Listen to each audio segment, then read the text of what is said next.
Good news first of all, saw Antonio Rudiger out training. Any chance he can play tomorrow? He's in the squad, yeah, so there's a chance. And yeah, good to have him back, training really well. So he's got a lot of his fitness work done since the injury's healed. And the other news, I suppose, is Tomori's out. He's had he's got a small, tiny strain around his hip area, and it's been kind of bothering him for a little bit. So taken out of it for a few days. And Olivier is still out as well for this game. You were unhappy with the goals conceded at Everton on Saturday, so a good time to have Rudiger back. Yeah, I think so. I mean, it's those things are never absolutely individual things. Collectively, we have to look at those things, but we conceded really disappointing goals, which we can't afford to if we want to get to where we want to be. You on the cusp of qualifying. If you win tomorrow night, you qualify, which would be a major achievement considering what's gone before this season and the tough group. But you've yet to win at the Bridge in this competition. I'm well aware of that, and I think it would be a good achievement. I mean, I know there's expectations that we should get through a group. I get that, but it was a tough group, and the slightly young feel to our team. You know, the fact we lost the first game. There's a few difficulties that we've had, and I think we've dealt with them very well to get ourselves in this position. But there's still work to be done. So yeah, we have to go out to win the game. And finally, for me, I guess a test of character as well.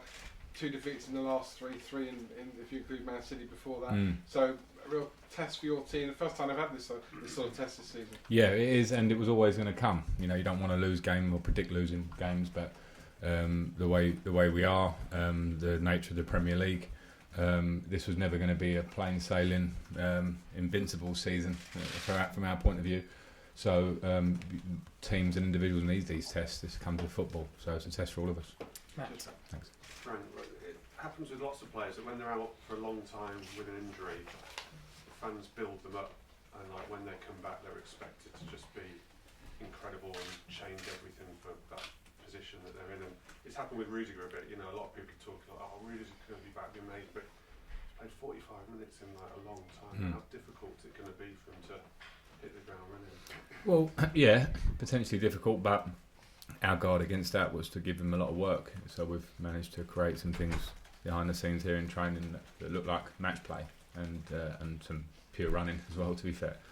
And he's come for all that. So you can only speak as you look at him, and he looks fit and ready to go. And I know he's hungry. And in terms of the people building him up, probably rightly so. He's a good defender. I think people have maybe overlooked the fact that everyone spoke about youth at the start of the season and all these things and transfer bans, and I think the idea that we started the season with 5 big players all injured for a period of time, and carrying on that now, Rudy is just back, and Ruben, who's a big player for us as well. So you do miss those individuals. So let's see what he can add to us now. Yep, Jeremy. Frank, just going off piste a little bit. On Saturday night, Fred was racially abused in Manchester, and it's a year ago that Raheem Sterling at the Bridge was racially abused. What simply would you like to see done, given this latest episode? Well, I'll let the FA or whoever deal with it. But I think the line from Chelsea and how we are here as a club is that we're against any form of discrimination. Consistently say that when these things happen, we don't want them in our game. They have to be dealt with and punished when they come along, because we all know that there's work to be done still on that front. And with regard to a space of homophobic abuse as well, what do you say on that? Yeah, same answer. It's discrimination, isn't it? It's the same thing. So we don't want it in any sort, you know, at any ground in the Premier League or in society. It's quite clear. So I'm always strong when we speak about that. And yeah, what more can we say? It's actions, I suppose, now. John Southall. Frank, is it good to get back out there pretty quickly after Saturday, or would you rather have had a few more days on the training ground just to try and iron out some of those issues? But it's a relatively tight turnaround, but that's the nature of what we're doing at the minute. We're playing a lot of games, so there's time to iron out the issues. I don't think it's about getting out on the training ground too much at this point of the season, because the recoveries are so short. There is what you can do in looking back at the game and working out there a little bit. So I'm pleased with playing. Given what's at stake tomorrow night, is this the biggest game you've had, would you say, since you've been back as manager, or most significant? Well, yeah, the idea of it's on the line that we get through to the next stage. Of course, it makes it a big game, but you know, Lille away was big as well because of the position we're in. So was Ajax. So the big games are coming thick and fast. But yeah, it is a knockout game, isn't it? As such, so yeah. I think it's 7 games in the month. How would you say the players are physically at the moment? I think they're okay. I mean, I think it's It's not easy to turn around the games when you are playing midweek. A lot of big teams have that, so it's a test and a challenge on the squad. So we'll have to see how they stand up to that. They're fit boys. We do everything right that we can do around them. The recovery and the medical and everything is spot on for them. So we're not the only team in this situation. So we have to keep fighting. Andy. Frank, hearing you speak after Saturday, and with Chelsea being the club they have been over the years, it's almost you sense that a lot of the fans were thinking, well, we have to spend in January now. I'm just wondering how determined are you that spending is not necessarily the answer? Everybody was saying, right, we have to spend, we have to buy, we have to buy. But with what you've done so far, how determined are you to kind of keep on that path? Well, I think you'll be careful with being too reactionary and ban lifted, defeat at Everton. It's quite easy to come to that conclusion, I suppose. And just as much as people at the start of the season were saying, we've got all these young boys, this is going to be no problem, we don't need any players. I think as a club like Chelsea, it's a balance. You have a strong squad, which I believe in that we have, but you have to look at can we strengthen. And there will be, I think, times going forward, whether it's January, whether it's next summer, of course, we're going to look at the opportunity to strengthen because we want to improve. But one defeat at Everton, or a couple of defeats, it doesn't really change your overall perception of what you've got to hand.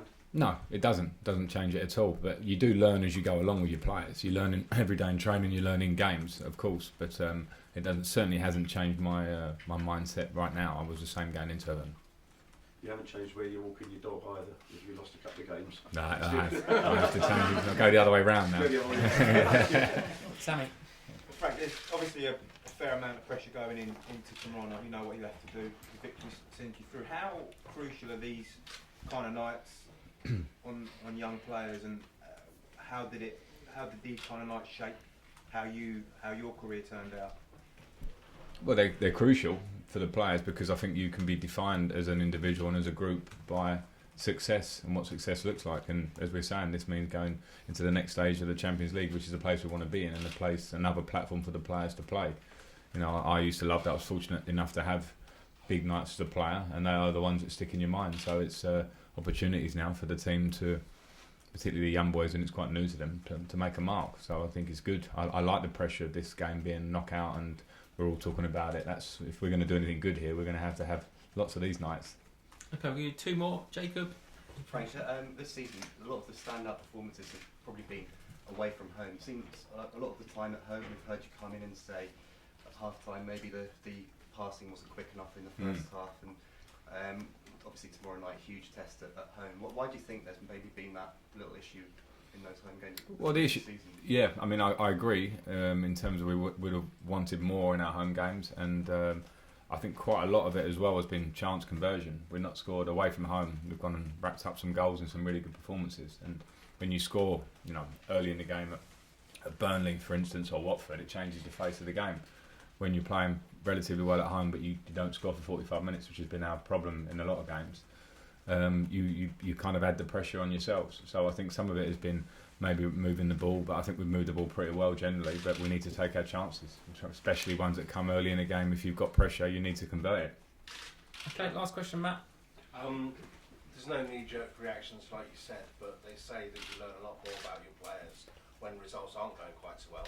Have you changed your mind over the last few weeks about what sort of positions you'd like to strengthen in if you do in January? It's always pretty fluid, so I haven't got any exact, I need this. You look at the squad as you go along, so I wouldn't say my mind was set on anything to be changed, but you do learn from your players. I agree with the statement in tough times, not just in terms of what they do on the pitch, but how their personality is. That's what the disappointing thing with Everton was, that it wasn't just that we were off it slightly on the ball. We were a little bit, but more than that, I didn't like the fact that there were individual contact moments throughout the game that we lost. So that's a personality thing as much as anything else. Okay, thank you very much.